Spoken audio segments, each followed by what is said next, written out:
I was a promoter by trade. You know, for 15 years, I've brought Beyonce, George Lopez, Chris Brown.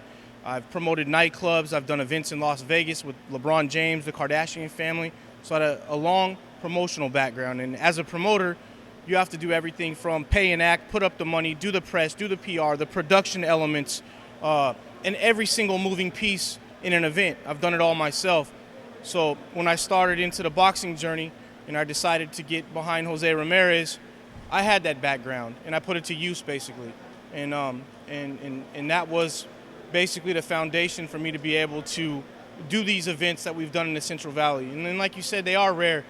We've broken boxing records that have stood for 30 years here in the Central Valley.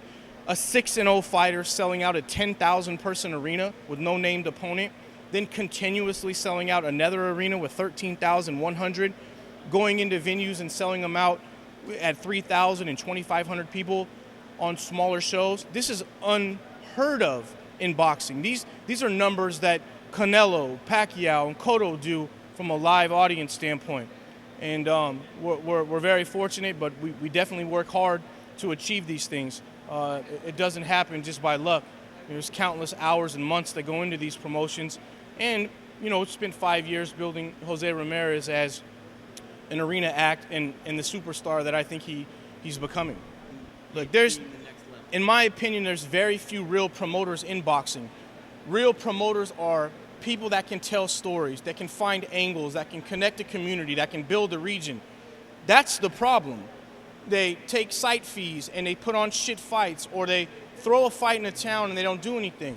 You've got to work, and working has become a lost art to a lot of promoters, big and small, along the way. So in my situation, I was given a chance, and I took absolutely every fucking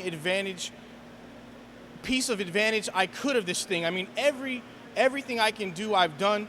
I've enjoyed the opportunity, and that's the difference. I think you gotta have passion with what you're doing. You gotta love what you're doing. You gotta challenge yourself. You gotta want to break a record. You gotta go into an empty arena and say, I want to fill it. I want to beat Mayweather's record in Fresno, California, when him and Cotto came here and they did 7,000 people. I want to take my guy at 7-0 and do 10,000 people. First, you got to have that inside of you in order to go out. But I think that's what's lost. Not just the narrative, but the passion as well. And a lot of guys, they're lazy, to be honest with you.